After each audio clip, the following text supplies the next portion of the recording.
모두가 궁금해하는 데이터의 모든 것을 알려드립니다. 데이터에 미쳐있는 사람들과 함께하는 데이터 이야기, 데이터릭 지금 시작합니다. 와우. 와우. 네. 멤버 소개하면서 시작하도록 하겠습니다. 박 박사님. 네, 자동화 생각에 뇌가 기기로 바뀐 박 박사입니다. 반갑습니다. 반갑습니다. 반갑습니다. 김 팀장님. 네, 데이터 분석으로 밥 먹고 사는 김 팀장입니다. 반갑습니다. 반갑습니다. 저는 데이터와 글쓰기를 좋아하는 조과장입니다. 반갑습니다. 반갑습니다. 반갑습니다. 저희 데이터릭은 유튜브, 팟빵, 애플 팟캐스트에서도 들으실 수 있고요. 그 외에 저희도 모르는 다양한 팟캐스트 플랫폼에도 업로드되고 있습니다. 페이스북 페이지, 인스타그램 계정, 트위터 계정도 운영하고 있습니다. 데이터릭은 여러분의 후원으로 만들어지고 있습니다. 카카오뱅크 계좌로 매월 정기 후원해주시는 귀동량님, 눈나님, 우느나의 이칠님, 최승범님, 그리고 유튜브로 매 에피소드마다 3,000원 후원해주시는 JS전 1891님 감사합니다. 감사합니다. 그리고 저희 데이터릭을 후원하고 싶으신 분들께 정보 알려드리겠습니다. 지금 화면에 보시는 후원 계좌가 팟빵과 유튜브 공지사항 채널 정보에 올라와 있습니다. 여러분께서 보내주시는 후원금은 녹음, 편집, 컨텐츠 제작에 소중하게 사용하고 있습니다. 데이터릭은 데이터 관련 분야의 다양한 소식을 전하는 팟캐스트입니다. 저희 방송에 광고를 넣거나 데이터 관련 교육을 의뢰하시려면 데이터홀릭 숫자 4 gmail.com으로 문의해 주시기 바랍니다. 저희 방송을 들어주시는 모든 분들께 감사드립니다. 감사합니다.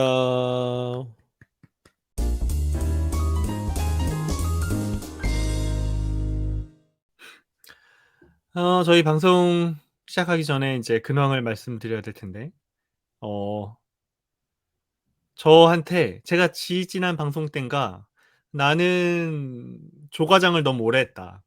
이 만년 과장 이게 이게 아. 부당한 일이다. 그랬더니 승진 안 하냐? 네, 눈나님께서 최근에 댓글로 진행도 잘하고 좌장을 맡고 있으니 조 좌장은 어떠냐 라는 의견을 주셨어요. 조 좌장, 네. 좌장 조. 네. 놀리는 거죠? 조자장. 네. 조자장. 네. 조 놀리는 겁니다. 짜장 뭐 이런 느낌인데, 네, 그냥 조 과장 하도록 하는 걸로 네 하고요. 문화님의 어떤 관심 어린 그런 댓글과 의견에 대해서 감사드리도록 하겠습니다. 다른 두 분은 어떤 근황이 있으신가요? 제가 근황이 하나 더 이제 유튜브에 댓글에 대한 답변으로 드릴 게 하나 있긴 한데 두 분 걸 먼저 듣고 나서 댓글에 대한 답변을 드리도록 하겠습니다. 김 팀장 어떻게 지내고 계십니까? 저 하나 근황 공유할 거 있어요.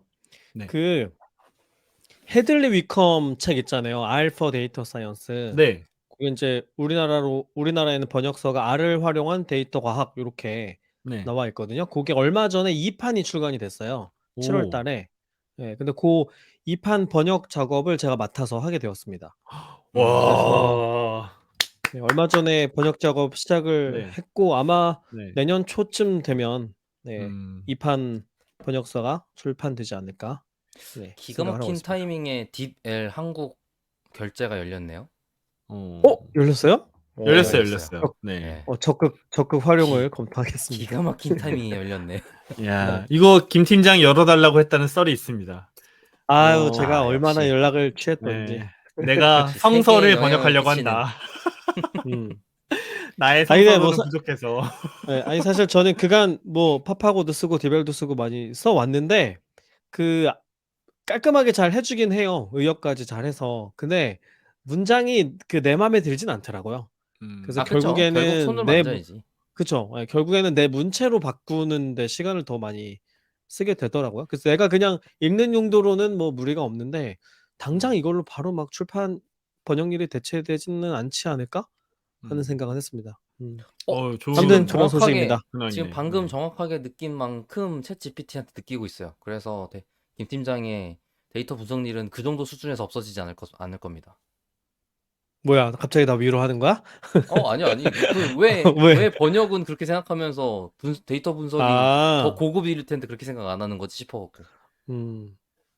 그래요. 근데 뭐 번역가분들 이제 좀 얘기 여기저기서 들어보면은 일하는 방식이 많이들 바뀌었다고는 하시더라고요.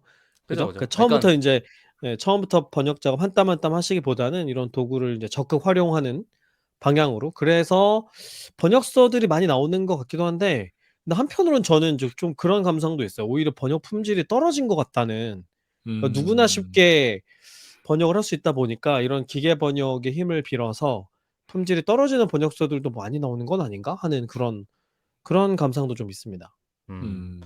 그냥 지금 단계의 과도기적 현상에 가깝지 않나 싶기는 해요. 그럴 수 있죠. 예. 네, 그럴 수 예. 있죠.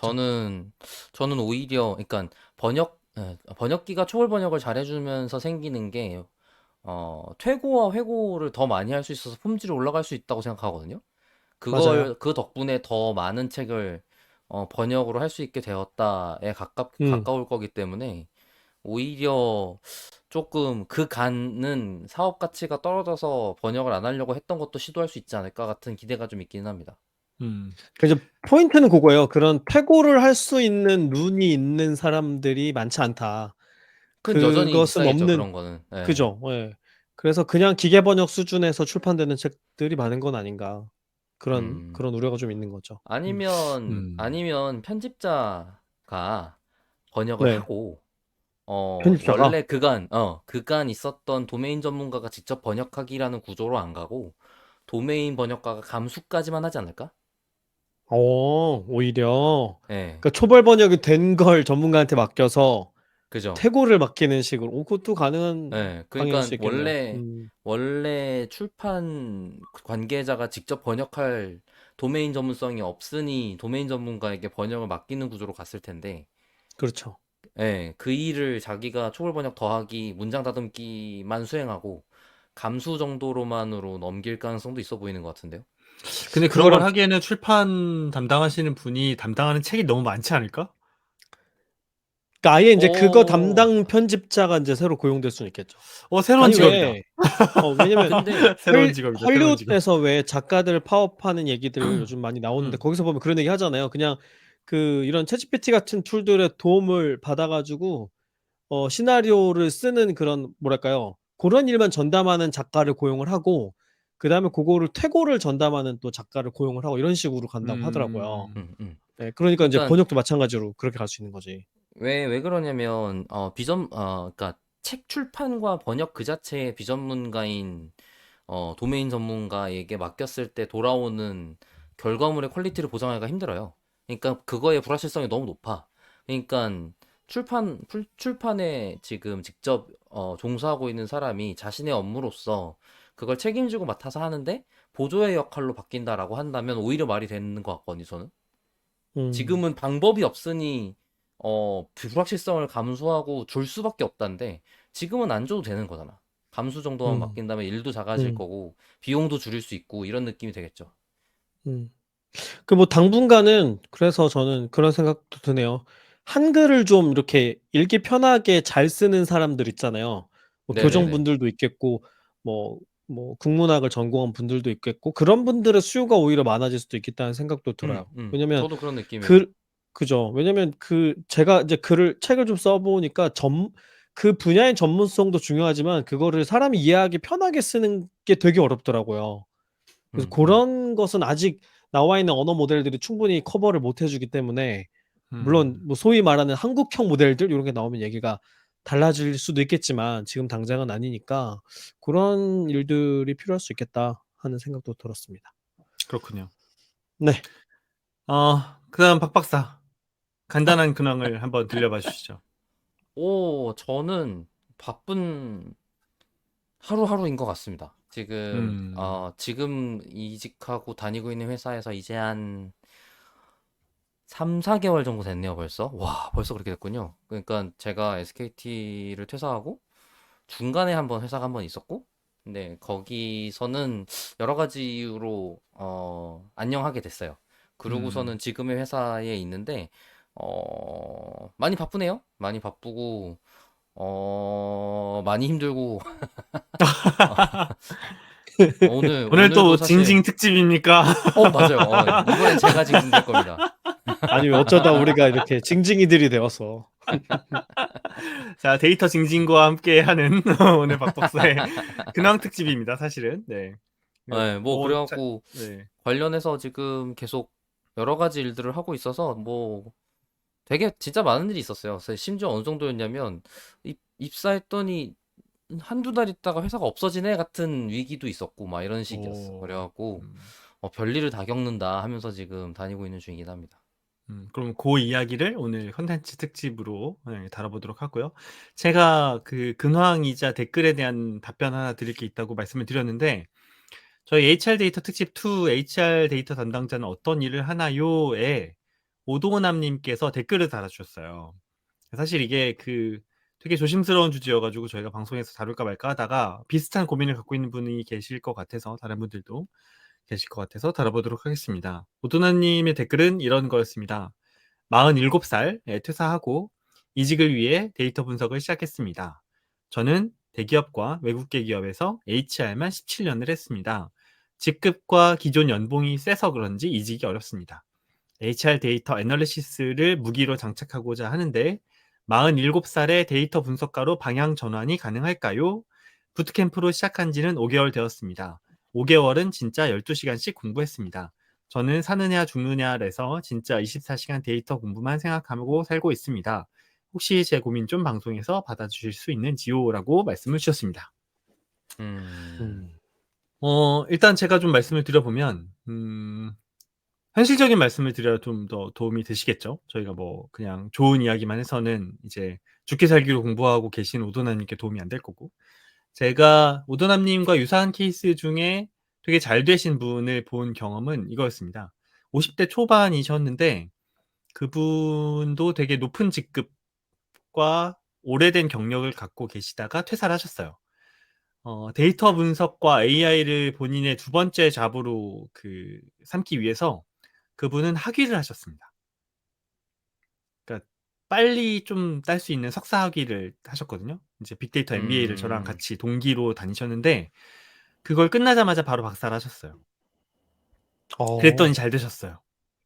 그래서 지금 음. 뭐 이제 뭐 이런 기업에서 같이 연합처럼 만드는 학회 회장 역할을 하시기도 하고 근데 그분 정말 죽기 살기로 열심히 하셨거든요. 그러니까 50대 초중반이시니까 사실 공부할 나이는 많이 지나신 상태였고 저희 동기 중에도 제일 연세가 있으셨거든요.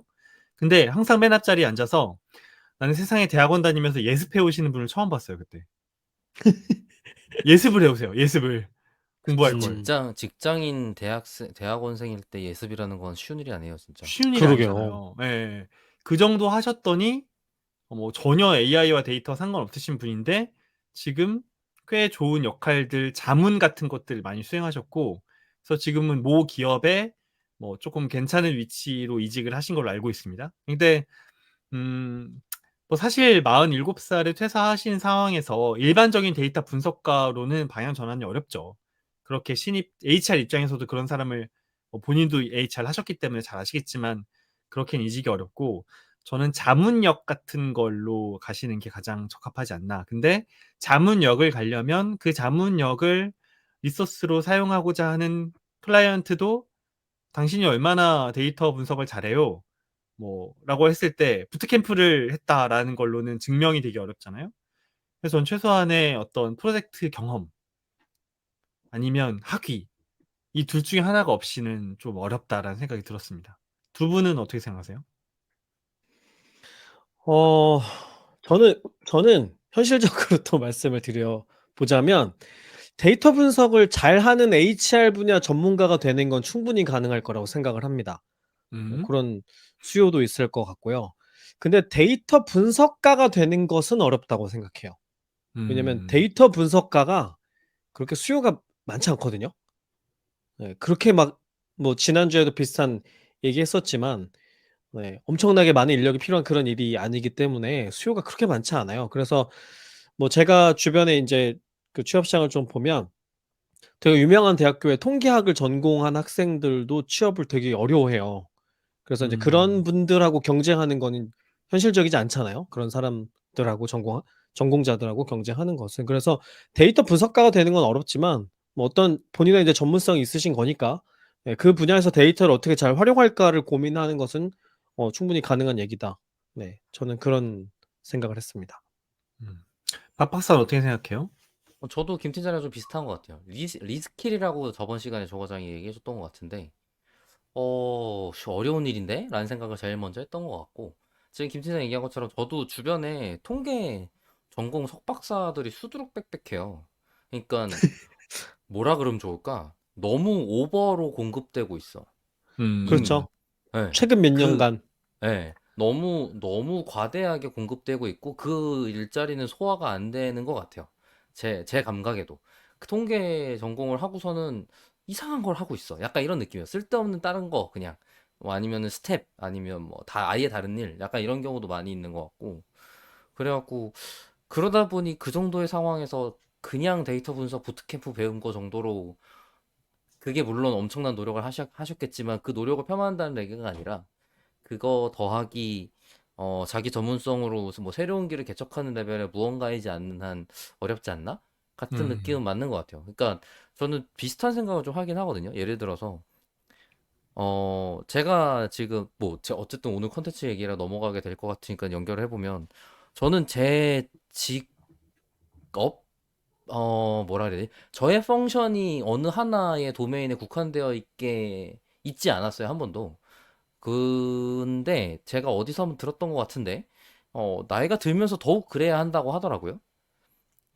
그러니까 정해진 틀로서의 어떤 직업이라는 게 한정적인 자리일 수밖에 없고, 누가 만들어줘서 그런 자리가 체계화되어 있는 자리가 생겼기 때문에 그냥 그 일을 하러 들어가는 것에 가까운 상태여서, 그걸 하려고 든다 라고 한다면 타겟을 맞춰서 공부하고 그 기능을 할 수 있어요 라고 증명한 다음에 일을 한다라는 건 어떻게든 될 것 같은데, 뭐 데이터 분석이 가능한 HR 전문가라는 걸 할 수 있을지언정 그런 수요가 있는가 라고 생각하면 생각보다 쉽지 않다 같은 생각도 좀 들고, 음, 차라리 해외에 나가도 또 모르겠다 같은, 그냥 막연한 잘 모르는 필드에 대한 막연한 긍정만 있는 정도여서, 음.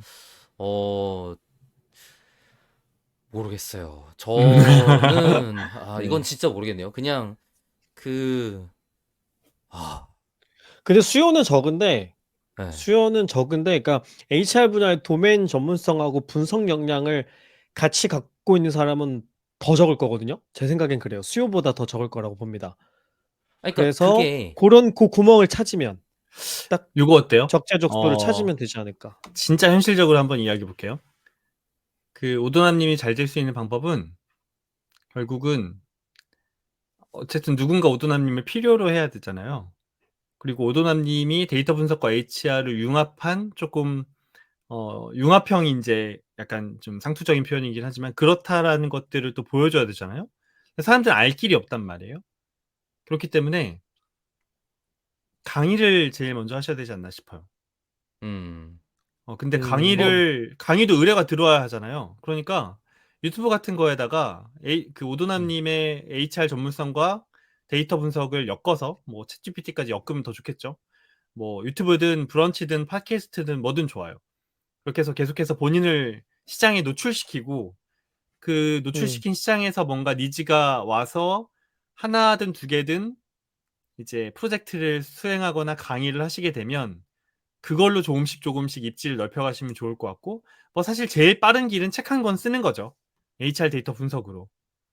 그런 식이 아니면 누군가 그것도 찾아주기가 길이네. 되게 어렵다. 예. 근데 음. 현실적인 게 오히려 글쓰기, 콘텐츠 만들기, 강의하기, 요걸로 시작하시는 게 더 음. 낫겠다 생각이 드네요. 저는 비슷하게 강의보다는, 왜냐면 강의는 또 쪼끔 다른 영역이라 그거는 그렇긴 또 하죠. 교육 전문성을 따로 획득을 해야 되잖아요. 차라리 내 밥그릇은 뺏지 마라 학술지에 이거구나. 내 밥그릇? 뭐 그렇진 않고요. 어. 학술지에 논문을 좀 투고해 보시면 어떨까? 그게 전문성을 증명하기에는 가장 나은 방법일 테니까. 네, 음. HR 분야의 데이터를 활용해서 분석을 하셔 가지고 연구를 진행해서 그 결과물을 보고를 하시는 음. 거죠. 그죠? 그게 뭐 일종의 포트폴리오처럼 생각이 될 수도 있겠죠? 네. 그러면 인제 어디에서 뭐 HR 분야의 데이터 분석 역량 있는 사람을 뽑는 상황이다라고 했을 때, 고런 학술지에 등재된 논문 같은 것들을 요렇게 제안해 보시면, 음. 보여주시면 그게 가장 확실한 메리트가 되지 않을까? 네, 고런 생각도 드네요. 일단 음. 링크드인에 글을 많이 쓰십시오. 링크드인에 이제 17년 동안이나 HR 하셨으니까 전문성이 대단하실 거란 음. 말이에요. 예. 그리고 데이터 분석도 배우셨으니까 뭔가 접목시킬 만한 것들이 되게 많이 있을 것 같아요. 그래서 많이 일단 본인을 노출시키면 좋을 것 같다라는 생각이 들고, 뭐 저희 방송 한번 나오시죠. 저희 방송 한번 나오셔서 나오셔 가지고 진짜로 직접 저희랑 대화해 보시는 것도 어떨까라는 생각이 들고 방송 들으시면 또 댓글로 의견 남겨주시면 고맙겠습니다. 어쨌든 오도남 님의 고민에 대해서 들어봤고요. 아까 예고해 드린 것처럼 오늘 컨텐츠는 박 박사의 근황 특집입니다. 저희가 지난번에는 AI로 새롭게 등장한 직업에 대해서 알아봤는데 오늘은 박 박사의 직업에 대해서 알아볼 겁니다. 박 박사는 도대체 요즘 뭘 하고 있는가? 아니, AI의 직업에 대해서 알아보는 것처럼 소개를 하면 어떡해요? 그러니까. 너도 내가 기계로 바뀐 박 박사잖아요. 그거나다. 네, 그거나죠. 네. 아이고. 좋습니다. 어쨌든 제가 오늘 방송은 뭐라 그래야 돼? 드디어 데이터홀릭하고 처음으로 제가 회사를 소개하는 시간이 될 것 같은데. 이야, 네, 기대됩니다. 네, 그래서 아마 채용 방송도 좀 섞여 있을 것 같고, 회사 홍보도 좀 섞여 있을 것 같고, 지금 제가 하고 있는 일에 대한 소개도 좀 섞여 있을 것 같아요. 우선 회사 이름을 먼저 소개를 해드리면 커널로그라는 회사고, 저는 이제 합류한 지 3개월 정도 됐습니다. 회사는 한 정확하게 2년 정도. 커널로그. 네, 커널로그예요. 네. 커넥트 아날로그를 합친 말이래요. 그 2년 전에, 뭐 정확하게는 4년 전이긴 하지만 어쨌든 그 2년 전에 지금 포지셔닝 하고 있는 이 일은 재생에너지 분야입니다. 재생에너지 분야에 태양광 패널, 태양광 발전소가 재생에너지를 만드는데 굉장히 중요한 일을 하는데 되게 많은 포션을 차지하고 있는데 그거를 관리하는 걸 도와주는 솔루션을 만들고 있어요. 그래서 기본적으로는 개별 태양광 패널에 IoT 센서를 부착해서 그쪽에 데이터를 수집하고 수집한 걸로 대시보드 제공하고 ONM이라고 부르는데 유지보수 같은 걸 할 수 있도록 도와주는 솔루션을 만들고 있는 회사입니다. 그래서 제가 최근에 로그, 뭐 시계열 데이터베이스, 뭐 대시보드 뭐 이런 거에 계속 파묻혀서 지내고 있어요. 그것 덕분에 되게 재밌는 하루하루를 보내고 있습니다. 즉 태양광 패널 같은 경우는 태양광 발전소 같은 경우는 이제 기후 위기라는 단어 때문에 각 나라가 탄소 배출을 제한하기 위한 여러 가지 노력을 해야 되는데 그 중에 하나가 재생에너지의 생산 포션을 높이는 거예요. 근데 꽤 많은 재생에너지로 부르는 애들 중에 빠르게 포션을 확장할 수 있는 게 태양광 발전소밖에 없어요. 네, 그래서 새로운 기술이 R&D가 돼서 나올 만한 다른 대안 정도는 소형 원자 융합로인데 핵 융합로구나. 소형 핵 융합로라고 지금 있는 핵발전소보다 뭐 한 10분의 1, 100분의 1 정도로 줄여서 도심 가까이에 설치할 수 있도록 만드는 것들이 기술이 연구가 되고 있는 중인데 아직 연구 단계다. 뭐 상용화 같은 거를 각 나라에서 좀 하는 중 정도로는 제가 알고 있는데 만약에 그게 된다고 하면 뭐 놀라운 경쟁자가 되겠지만 아직 현실적인 방법은 태양광 패널을 설치하는 게 에너지 생산의 재생에너지 비율을 높이는데 가장 중요한 포션이다라고 말씀드릴 수 있을 것 같고 그것 때문에 어, 대부분의 발전소가 국가 운영인데 태양광 발전소는 민자 발전이 굉장히 많아요. 그걸 다 민자에서 그러니까 지원 사업을 받아서 민자에서 설치하도록 많이 했어요.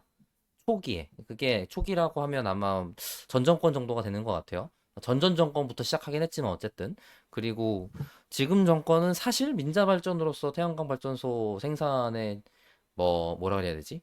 친화적이진 않아요. 근데 그 재생에너지를 생산해야 되는 국가적인 협약들 때문에 어쩔 수 없이 생산을 해야만 하는 일이 있는 상태기는 한 거죠. 그래서 뭐 풍력 발전, 뭐 태양광 발전소, 그 다음에 원자력, 뭐였죠? 한 개 더 있는데. 근데 우리나라는 거기에 재생에너지 말고 신재생에너지라고 뭔가 좀 더 붙여서 하기는 해요. 그래서 그런 기후 위기에 관련된 재생에너지 필드에 있는 중이다. 라고 말씀드릴 수 있을 것 같고 지금 회사는 저까지 포함해서 6명입니다. 네, 6명이어서 아까 말씀드린 것처럼 막상 왔더니 시드에서 지금 스타트업들 투자 환경이 되게 안 좋잖아요. 그 코로나 지나면서 갑자기 딱 뚝 끊겼단 말이에요. 근데 그 타이밍에 제가 들어갔는데 저는 그래도 1년 정도는 있겠지라고 생각하고 있었는데 갔더니 우리 돈 없는데? 이렇게 된 거예요. 가봤더니 가봤더니 2달 남았대. 어. 뭐라고? 잠깐만 이거 지금 방송에서 얘기해도 되는 거죠, 이런 거? 그럼요. 뭐 어때요? 뭐 어. 어쨌든 네. 그거를 잘 견디고 지나갔으니까 지금 얘기하는 거죠. 그걸 못 어. 지나갔으면 제가 다른 회사 갔고 아직 소개 못한 상태에서 지나갔을 거예요. 어떻게 잘 지나가게 된 겁니까? 여러 가지 조합의 일이 있었어요. 우선 대표가 국가 프로젝트에 관련된 능력이 좀 있으신 분이어서 그간 음. 뿌려놨던 밑밥들이 잘 회수가 좀 된 부분이 있었고, 그리고 투자를 아주 조금이나마 어쨌든 받긴 받았습니다. 어. 네. 그리고 이게 아까 말한 것처럼 이제 태양광 발전소인 사람들한테 유지보수를 하라고 알려줘야 되는데 우리나라의 민자 발전에 태양광 유지보수 하시는 분들은 별로 없어요. 태양광 발전소를 지을 때 처음부터 그냥 노지에다가 만들어두면 알아서 돈이 생겨요처럼 소개를 해놔갖고 그러니까 이거를 짓는 것만 생각하고 그 다음 일은 생각을 안 했다. 그죠, 그죠, 그죠. 그러니까 이거 음. 한번 지으면 20년, 25년 가요. 그동안 계속 태양은 없어지는 거 아니니까 계속 돈 생길 거예요.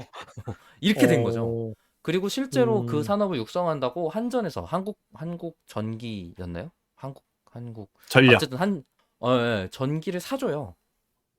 그렇죠, 음. 그렇죠. 어. 그걸 그래서 돈을 벌 수 있죠. 네. 네네네. 그래서 개통연계라고 부르는데 그 전기 비용이 원래 한 몇 년 전에는 전기가 너무 싸서 일부러 비싸게 사줬어요.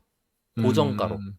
예. 근데 지금 이미 그거보다 훨씬 비싸져 갖고, 왜냐면 이제 작년에 있었던 여러 가지 일련의 국가적인 아니 국제적인 사건들로 인해서 전기 생산비가 엄청나게 올랐어요.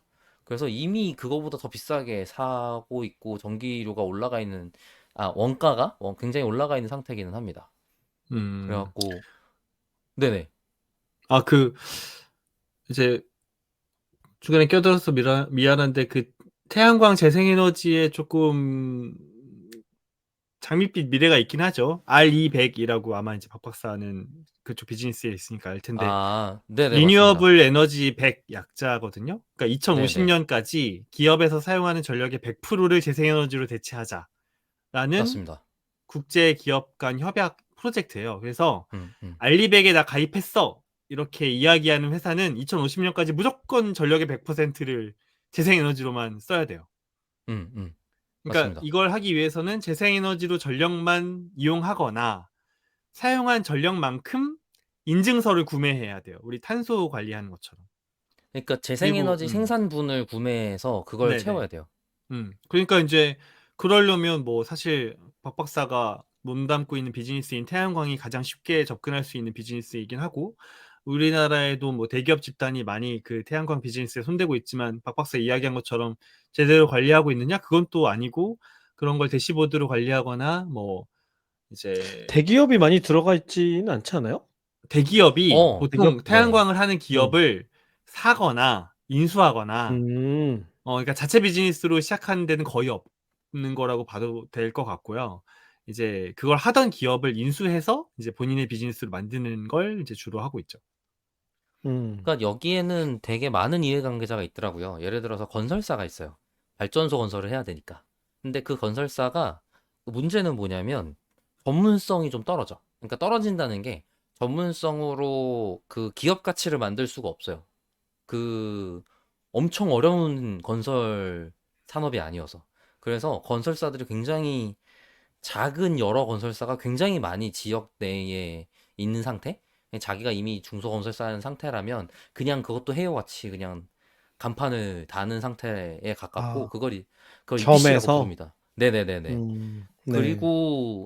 그리고 꽤 이걸 보급하려고 노력하던 시절에 약간 소위 호시절이었는데 그때 좀 이런저런 업체들이 생겼었어요. 우리나라도 태양광 패널을 자체적으로 생산하는 업체들이 있었는데 거의 다 폐업했고 지금은 HD 그러니까 현대건설이었나요? 현대건설 계열의 회사 거가 아직 남아있나 이제 없어졌나 그럴 거고 한솔인가 한화 정도만 남아있는 상태예요. 그것조차도 태양광 패널의 핵심 기술인 모듈을 직접 생산하지 않고 이제 우리나라에서 모듈 생산하는 곳은 없어요. 그래서 없고 그냥 아, 그래요? 중국에서 그냥 전량? 받아와서 예. 오. 그래서 태양광 패널이라는 거는 태양광 시장을 확대하려고 노력하면 우리나라에서 국산을 살 수 있는 방법이 이제 하나밖에 안 남았어요. 근데 오. 이제 태양광 패널을 직렬로 여러 개 연결하는 걸 어레이라고 부르는데, 그리고 그렇게 연결된 어레이를 병렬로 연결해서 태양광 패널이 생산하는 전기를 땡겨다가 전력계통에다 공급해주는 그 부품이 있는데, 부품이라고 부르기는 엄청 큽니다. 어쨌든 인버터라고 부릅니다. 인버터 회사는 굉장히 많아요. 그건 그냥 약간 음. ESS라든지 약간 이런 식의 전기를 다루는 전력 변환기 같은 애거든요. 그런 애들은 굉장히 많고, 그것도 사실 큰 기업들은 사실 다 해외에 있기는 한데 우리나라에서는 아직 많은 기업들이 하고 있는 상태입니다. 그래갖고 음. 이제 생산하는 사람, 그 다음에 태양광 패널 만드는 사람, 그 다음에 그쪽에 전기 뽑는 이제 인버터 만드는 사람이 있고, 대부분의 이제 태양광 발전소에서는 이 인버터 단위, 굉장히 많은 패널이 묶여 있는 하나의 인버터의 데이터만 갖고 발전소의 상태를 확인해요. 음. 네, 보통은 모르겠네요. 보통까지는 모르겠지만 제가 알기로는 인버터 하나에 250kW 정도나 100kW 정도 달리는데, 그러면 100kW에 몇 개나 되지? 500W니까 뭐 200개, 300개 정도 달린다고 보면 될 것 같아요. 2, 300개 정도의 패널이? 태양광 패널이 음. 하나의 인버터에 달려 있어요. 근데 데이터를 음. 인버터 데이터 하나만 봐요. 어. 네. 그래서 뭐 1메가짜리야. 1메가와트짜리 태양광 발전소면 뭐 인버터 4개 정도 달리거든요. 그러면은 데이터 포인트가 4개 있는 거예요. 음. 그리고 그거를 모니터링 하는 솔루션들도 있는 편인데, 그거를 RTU라고 부르거든요.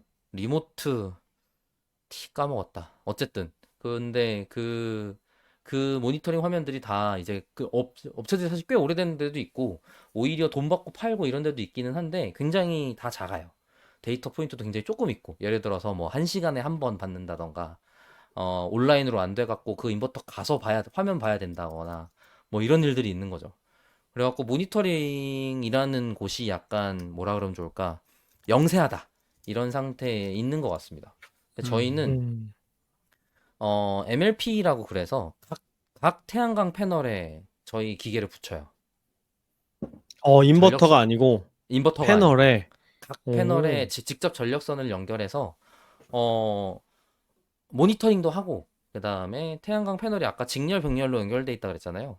근데 직렬로 연결돼 있으면 태양광 패널이 보통 한 10개에서 15개 혹은 20개 정도가 한 직렬에 연결돼 있거든요. 그러면 패널 하나가 문제가 생기면 나머지 다른 19개, 뭐 15개 이런 애들이 같이 전력 생산을 조금밖에 못 해요. 아, 그래요? 예, 예, 예. 순서대로 쭉 연결되어 있으니까 중간에 뭐 하나 빠지면 다 영향받는 예. 거군요. 직렬이기 때문에 그러네요. 그 걔네들의 전류값이 다 같아요. 그러니까 제일 작은 애로 맞춰지게 되거든요. 아, 예. 그래요? 예. 그래서 그 중간에 있는 기계가 걔가 생산하는 우리 중고등학교 때 배우는 VI는 P 이거에 의거해서 전압을 좀 강제로 음. 낮춰주면 전류를 좀 올릴 수 있어요. 그 전력 변환기 음. 같은 걸 붙여서. 예. 그러면 하나의 패널이 좀 문제가 생겨도 다른 패널들 생산에 무리가 없게 전류가 나갈 수 있도록 중간에 바꿔주는 역할을 하는 애가 있는데, 그걸 MLP라고 불러요. 음. 저희 회사 커널로그에서 만들고 있는 제품은 MLP 제품인 거고, 그러다 아. 보니까, 예, 그러다 보니까 여기에, 하드웨어 생산, 그리고 하드웨어를 컨트롤하는 펌웨어라는 분야가 우선 하나 있습니다. 이제 제가 있는 회사에 무슨 일들을 하는지 한 개 소개해 드릴 거예요. 근데 하드웨어가 중요한 게 아까 말한 그, MLP가 그런 동작을 수행해 줘야 될 거 아니에요. 그러다 보니까 회로를 설계하고 만들 수 있어야 돼요. 음. 지금 회사의 대표가 서울대 전력 전환 연구소 석사이고 그걸로 대통령상을 받은 사람이어서 이 오. MLP 회로를 직접 설계했어요. 그게 되게 드문 기술이에요? 그 회로를 어, 설계하는 게? 보통은 그 정도 전문가로 넘어가면 박사로 가서 반도체를 설계해요. 음. 우리나라에서 직접 회로를 설계하는 그러겠네. 일이 별로 없어졌어. 어. 네, 굉장히 반도체 드문 워낙 일이라고. 시장이 큰 곳이니까 그쪽으로 네, 다들 근데 회로 가시는가 설계는 보네요. 우리나라에서 가치를 만들기가 되게 어렵단 말이에요. 다 이미 엄청 싼 데들도 많고. 근데 굉장히 중국에서 많이 문제는 하고 하니까. 예, 예. 그리고 그거는 되게 노하우가 많이 있는, 그러니까 현물이다 보니까 노하우가 많이 음. 필요한 작업들도 좀 있나 봐요. 예를 들어서 그 A랑 B랑 연결했는데 그 옆에 C랑 D랑 연결하게 길을 음. 만들었어. 근데 그게 가까우면 동작에 간섭이 있어. 약간 이런 일들이 있는 모양이에요. 음. 그런 설계 노하우들이 노하우가 예, 필요하다. 예, 예. 굉장히 설계 노하우가 많이 필요한 일인가 보더라고. 그런 음. 깊이 있는 하드웨어적 약간 지식을 장인이 포함해서. 필요한 거네. 맞아요, 맞아요, 맞아요. 그런 그러니까 느낌이네. 벌써 자동화된 것도 굉장히 많지만 그런 걸 믿을 수도 없고 우리가 새로 설계하려고 들면 직접 해야 되고 약간 이런 일인 거죠. 그래서 우리 음. 지금 6명 중에 1명은 회로 설계 전문가입니다. 그리고 음. 지금 이 회로가 설계된 채로 동작하면 하드웨어 동작만 하잖아요. 그러니까 이거를 컨트롤하기 위해서 굉장히 작은 CPU 같은 애가 있어요. 보통 MCU라고 부릅니다.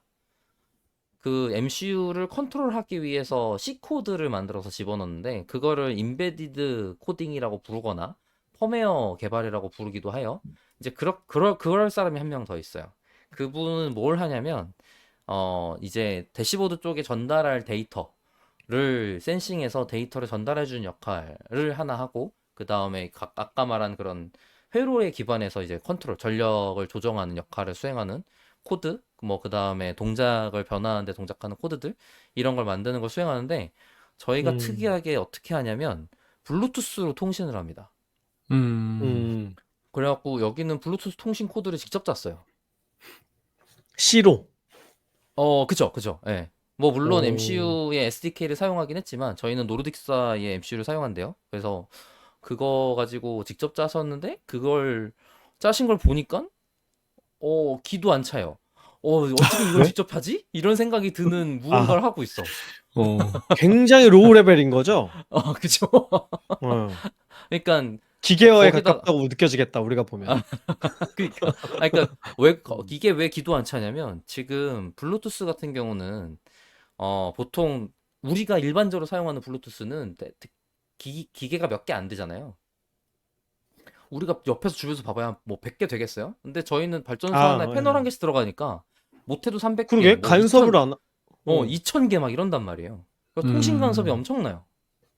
아니, 우리 왜 블루투스 이어폰 끼고 지하철 들어가면 끊기는 거잖아요. 맞아요, 맞아요, 그게 그거보다 훨씬 더 많이 이렇게 같이 있다는 건데. 맞아요. 음. 엄청나게 많고 그 다음에 다 그런 구조물들이 철로 돼 있을 거 아니야. 반사되나? 뭐 이제 신호가? 그러니까 통신 간섭이 굉장히 많이 일어나는 환경이에요. 그런 상황에서 음. 그러면은 300개, 2000개 뭐 이렇게 돼 있는 기계들이 계속 저희는 지금 10초마다 한 번씩 모든 기계가 데이터를 쏘거든요. 패널 하나씩 달려 있는 애들이. 네, 네, 네. 그게 뭐 지금 몇천 개 정도의 애가 동시에 계속 쏘면서 클라우드에 데이터를 올리고 있는 거예요. 음.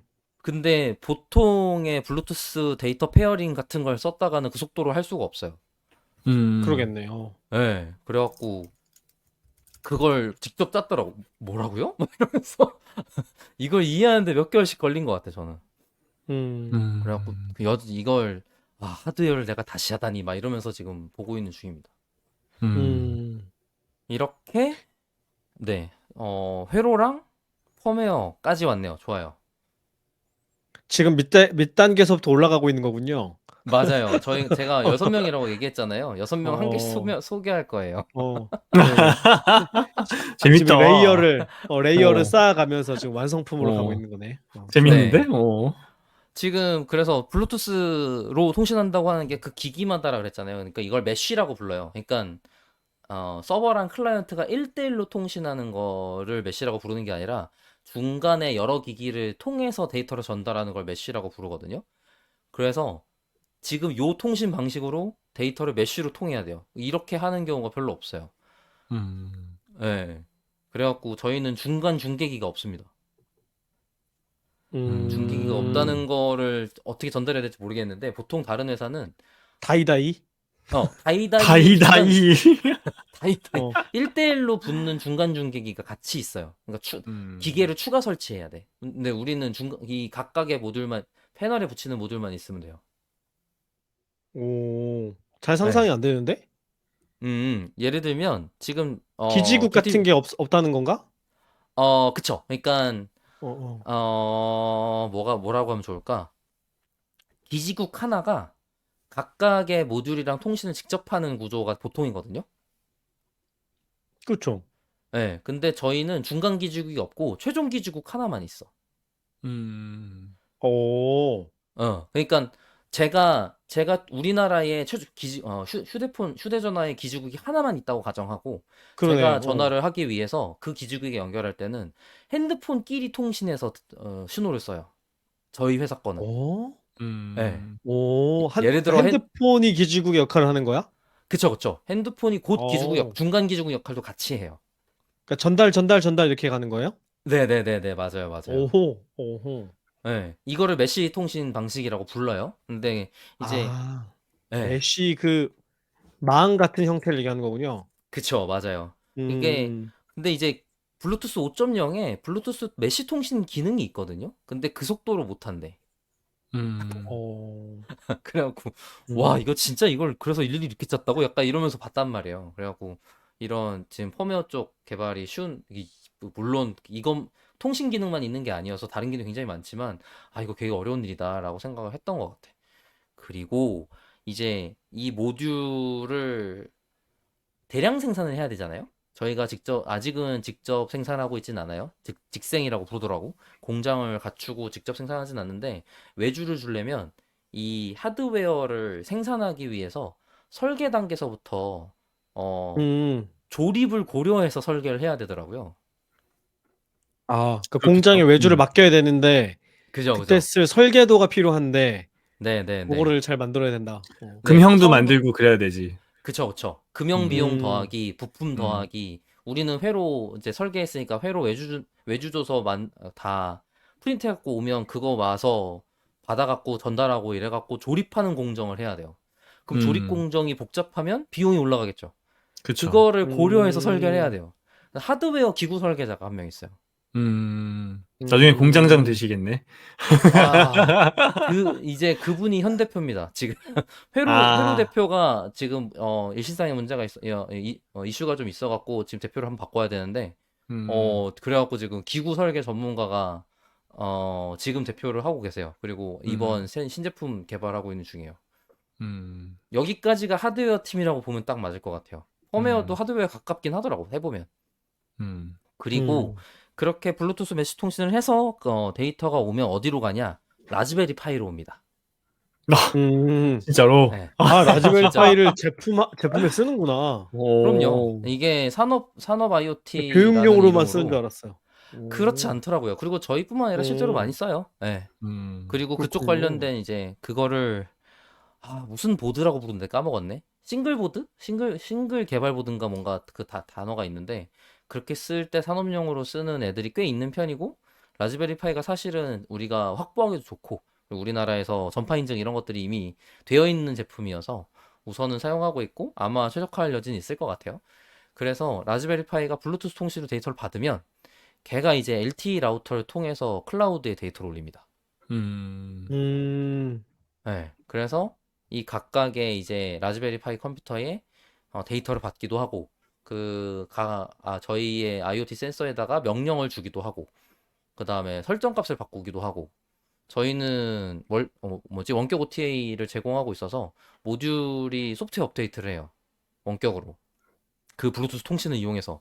근데 보통은 그 정도 되는 애들은 하드웨어 생산처럼 취급해갖고 한번 제품이 나가면 OTA를 잘 안 하는데 저희는 하고 있더라고요. 그래갖고 원격 OTA에 대한 기능 논의 같은 걸 제가 같이 하고 있죠. 그러다 보니까. 장비 업데이트. 그죠. 하는 그러니까 거군요. 테슬라 버전 업데이트 같은 거예요. 그러네. 네. 그것도 OTA라고 불러요. 네. 그래서 근데 그게 네. 그렇게 장비를 업데이트할 일도 많이 생겨요? 저희는 지금 많이 하고 있죠. 그래요? 네. 아니 어, 보통 들어보니까 그거 잘못 업데이트하면 막 기계 뻗고 이래가지고 맞아요, 그 맞아요, 잘하는 맞아요. 것도 되게 어렵다고 하더라고. 되게 큰 문제를 만들어내니까. 맞아요, 맞아요. 그래갖고, 아니, 그래서 원격 OTA 할 때 이렇게 저렇게 하자라는 이제 설계 논의를 저랑 되게 많이 했죠. 어, 음. 위험하니까 뭐, 손 위험하게, 떨리겠는데? 위험하게 동작하는 부분들이 있더라고요. 그래서, 직접 어. 가서 수행하는 걸로 해야 될, 완전 업데이트 같은 게 있고, 아, 예, 예, 안전 업데이트 같은 기능까지만 원격으로 하자. 약간 이런 논의를 했었어요. 그래서. 거기에도 레벨이 있는 거군요. 그죠, 그죠, 그죠. 모든 코드를 다 음, 업데이트할 필요는 없으니까.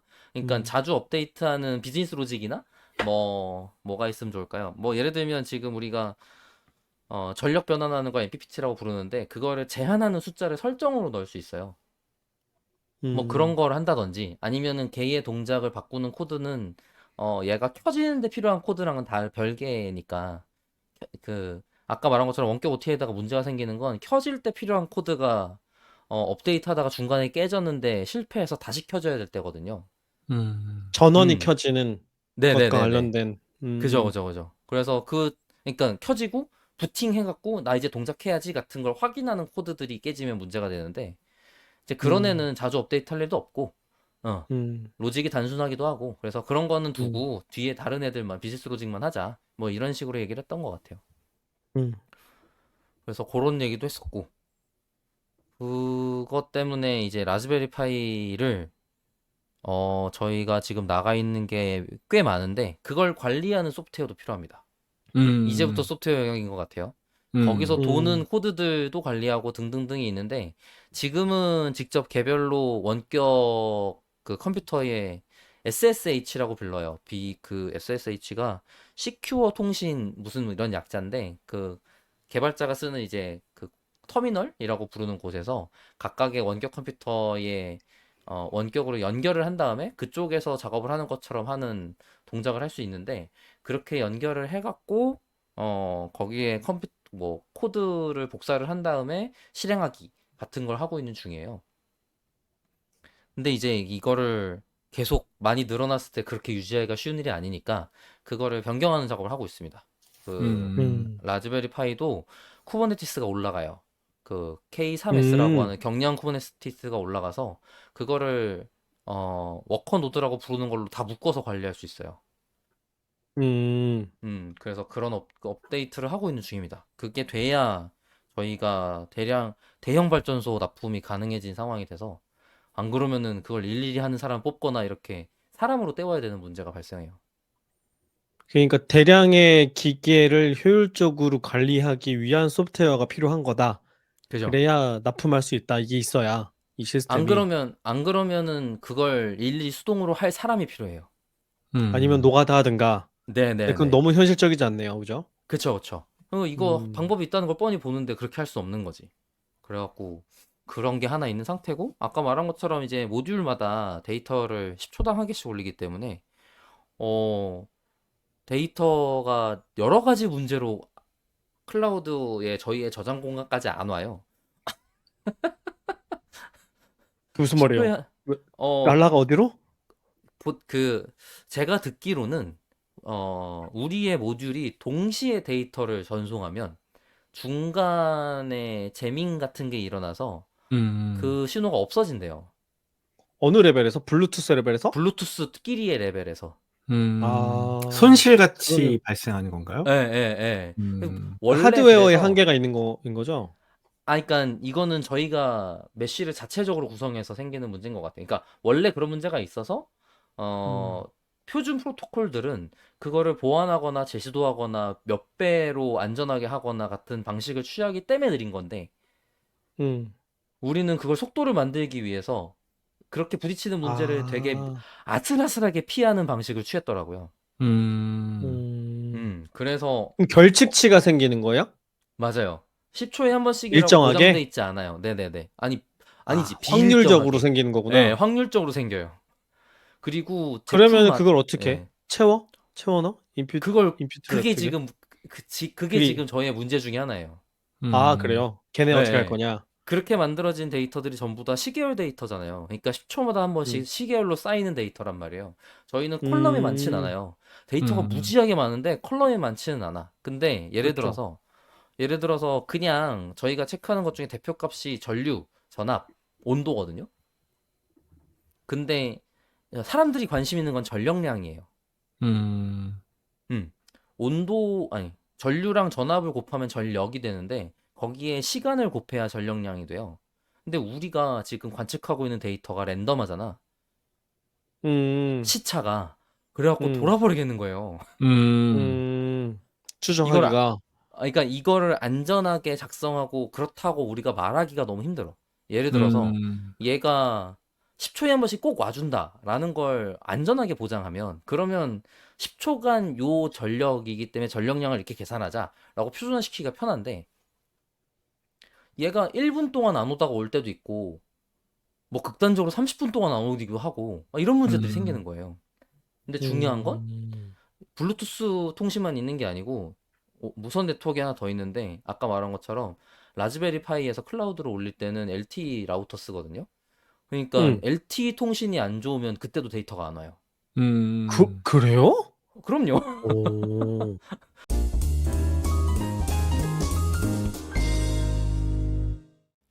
안녕하세요. 데이터홀릭 박박사입니다. 물량 조절에 실패해서 화를 2개로 나누기로 했습니다.